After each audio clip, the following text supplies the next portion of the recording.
카카오가 창사 이래 최대 위기를 맞고 있습니다. SM 엔터테인먼트 인수 과정에 시세 조종을 했다는 혐의로 금융감독원이 오늘 법인 카카오를 기소 의견으로 검찰에 넘겼습니다. 자세한 내용 경제부 엄윤주 기자와 함께 짚어보겠습니다. 어서 오십시오. 안녕하세요.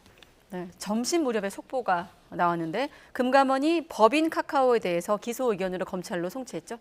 네, 그렇습니다. 금융감독원이 SM 엔터테인먼트 인수 과정에서 시세 조정을 했다는 의혹을 받고 있는 법인 카카오를 기소 의견으로 검찰에 송치했습니다.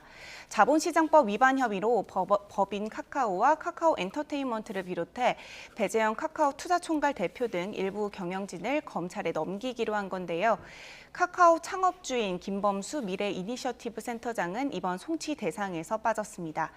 금감원은 이들의 범행이 내외부의 통제를 받지 않는 비공식적인 의사결정 절차로 진행이 됐고 두 법인 역시 위반 행위 방지를 위한 내부 통제를 전혀 하지 않았다고 지적했습니다.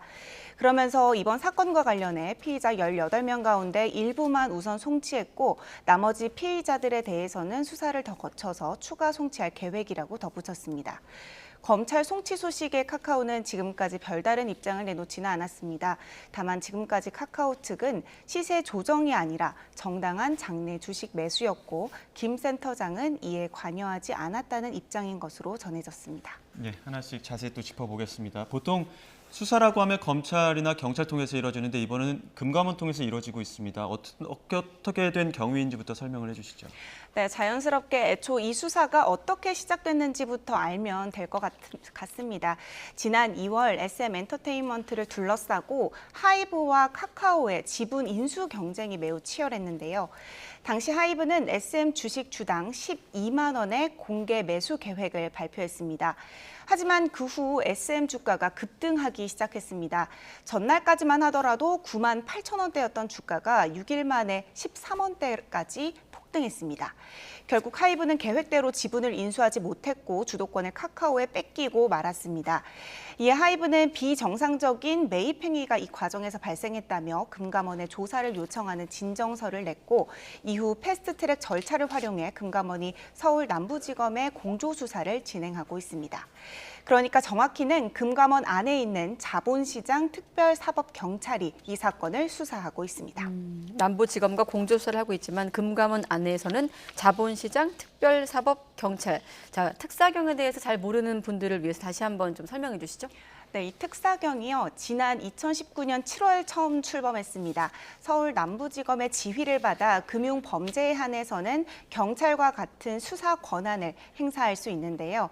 사실 출범 이후에 이렇다 할 존재감은 그렇게 보이지 못했습니다. 하지만 특수통 검사 출신인 이복현 원장이 취임한 이후 분위기가 매우 달라졌습니다. BTS 관련 미공개 정보를 이용해 부당 이득을 취한 혐의로 하이브 직원들을 검찰에 넘긴 데 이어 카카오의 SM 엔터테인먼트 인수 과정을 들여다보면서 검찰 수사 못지않은 스포트라이트를 받고 있는 겁니다. 특히 이번에 카카오 창업자인 김범수 미래이니셔티브 센터장을 불러내면서 언론에 노출하는 방식엔 이 원장의 의지가 반영됐다는 평가가 나오고 있습니다. 수사를 지휘하는 건 서울 남부지검이지만 실제로는 이 원장이 비공식 발언을 통해 수사 목적과 방향을 정하고 있다는 겁니다. 일각에서는 애초 금감원에 진정을 넣었던 하이브가 인수를 포기하고 카카오와 플랫폼을 협업해서 이뤄낸 이런 상황에서 금감원이 필요 이상 수사 규모를 부풀리면서 시장 불안을 더욱 가중하고 있다는 지적도 나오고 있습니다. 네, 지난 23일에 김 센터장이 공개 소환이 됐는데 금감원에서 포토라인 설치한 것도 이례적인 장면 아니었습니까? 네, 그렇습니다. 저도 포토라인을 검찰이나 경찰에서나 볼 수 있을 거라고 생각했는데 금감원에서 볼 거라고는 상상도 못했는데요. 실제로 금감원 관계자도 이렇게 포토라인을 설치한 게 창립 이래 처음이라고 했습니다. 그만큼 사안의 중대성을 고려했다는 게 금감원 측의 설명인데 어떻게 보면 그동안 특사경이 벌인 수사에 자신감이 있다 이런 뜻으로 읽혀지기도 한데요. 이 때문에 23일 이른 오전부터 이 화면에 보시다시피 금감원 정문에는 많은 취재진들이 모였습니다. 김 센터장도 포토라인에 서자 당황한 기색을 감추지 못했는데 당시 화면 보겠습니다. 주가 조작 혐의 인정하십니까? 카카오가 창사일이 최대 위기라는 말이 나오고 있는데 관련해서 한 말씀만 부탁드립니다. 한 말씀 해주시죠. 정실 조사에 나가겠습니다. 네. 지금 방금 YTN 유튜브 댓글에도 김 센터장에 대한 질문이 막 올라오고 있는데, 자, 금감원이 김 센터장에 대해서 어떤 혐의가 있다고 보고 있는 겁니까? 네, 금감원은 김범수 센터장과 일부 경영진이 지난 2월 SM엔터테인먼트 인수 과정에서 경쟁사인 하이브의 공개 매수를 방해할 목적으로 사모펀드 운영사와 공모해 2,400억 원을 투입해 SM 주가를 의도적으로 끌어올렸다고 보고 있습니다. 이 과정에서 금융당국의 대량 보유 보고 의무도 이행하지 않은 혐의를 받고 있는데요. 주목해야 할 점은 애초 금감원이 김 센터장을 단순 참고인이 아니라 피해자 신분으로 불렀다는 점입니다. 그만큼 어느 정도 상당 부분 개입한 증거를 확보했다는 뜻으로 읽히는 대목인데요.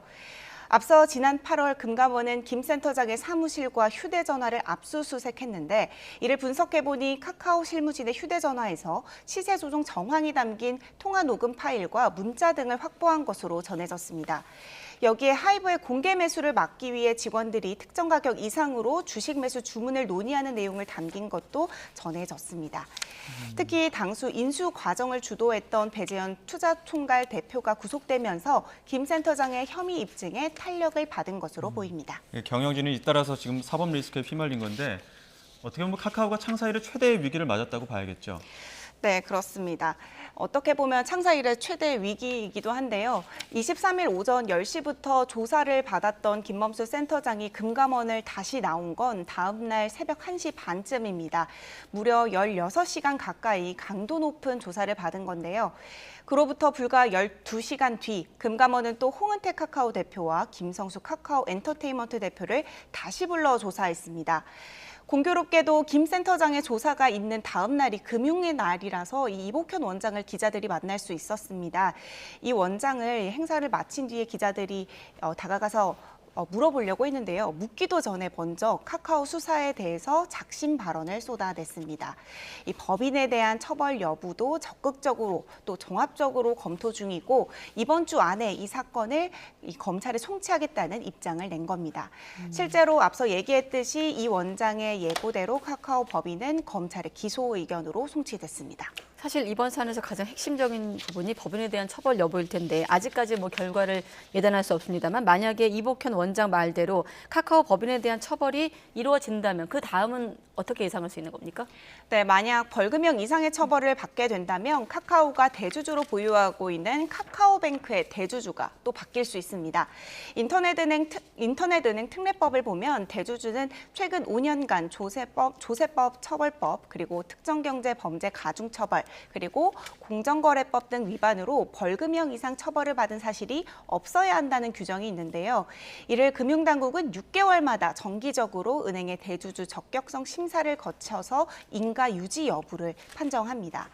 하지만 만약 현재 카카오의 지분 카카오뱅크의 지분 약 27%를 보유하고 있는 대주주인 카카오가 벌금형 이상 처벌로 적격성에 문제가 생겨 금융당국의 적격성 충족 명령을 해결하지 못하게 될 경우에는 지분 10% 초과분을 처분해야 합니다. 그럴 경우 2대 주주인 한국투자증권이 새로운 카카오뱅크의 대주주가 되거나 아니면 아예 새로운 대주주가 나타날 수 있다는 전망이 나오고 있습니다. 왜 지금 이렇게까지 된 건지 원인도 한번 짚어볼까요? 네, 업계에서는 카카오가 너무 그동안 문어발식으로 몸집을 키운 게 화근이었다고 보고 있습니다. 앞서 김 센터장은 지난 2021년 국정감사를 출석해서 골목 상권을 침해하는 사업에는 절대로 진출하지 않겠다라고 단언했는데요. 당시 영상부터 보겠습니다. 예, 카카오같이 이렇게 큰 기업은 당연히 적절한 견제가 필요하다고 생각합니다. 하지만 플랫폼을 도전하는 많은 스타트업들은 많은 지원과 육성이 좀 필요한 단계라고 생각을 합니다. 하지만 김 센터장의 말뿐이었습니다. 이후 카카오 계열사는 2021년 2월 105개에서 올해 8월 기준입니다. 144개로 40% 가까이 늘어났습니다. 경영진의 도덕적 해이와 일탈도 빼놓을 수 없었습니다. 결국 급격한 사업 팽창에 비해 허술한 내부 통제와 리스크 관리가 위기를 자초했다는 평가가 주를 이루고 있습니다. 네, 아까 사무실에 있던 지금도 나오는데 이모티콘들도 오늘따라 좀 더 눈에 띄는데, 자, 이런 상황 탓에 애꿎은 투자자들만 울상입니다. 카카오 계열사 주식도 연일 하락세를 보이고 있죠. 카카오는 물론이고. 네, 그렇습니다. 안 그래도 요즘 주식 투자하는 사람들 얘기를 들어보면 참 주식하기 힘든 장들이 연달아 이어지고 있다 네. 이렇게 얘기를 많이 하는데요. 한때 국민주로 불릴 만큼 개인 투자자들의 많은 사랑을 받았던 카카오. 올해 초부터 경영진의 잇따른 사법 리스크로 맥을 못 추고 있습니다. 오늘 유가 증권 시장에서 카카오는 어제보다 3.34% 내린 37,650원의 거래를 마치면서 52주 신저가를 또 경신했습니다. 카카오페이와 코스닥 시장의 카카오 게임즈도 어제 종가보다 각각 5.15%, 1.48% 하락 마감했습니다. 카카오 대주주 적격성 이슈가 불거진 카카오뱅크도 무려 4% 넘게 빠지며 장을 마쳤습니다. 네, 아무튼 창사 이래 최대 위기를 맞고 있는 카카오. 오늘 법인 카카오에 대해서 기소 의견으로 검찰로 넘겨졌습니다. 경제부 엄윤주 기자와 함께 알아봤습니다. 수고했습니다. 감사합니다.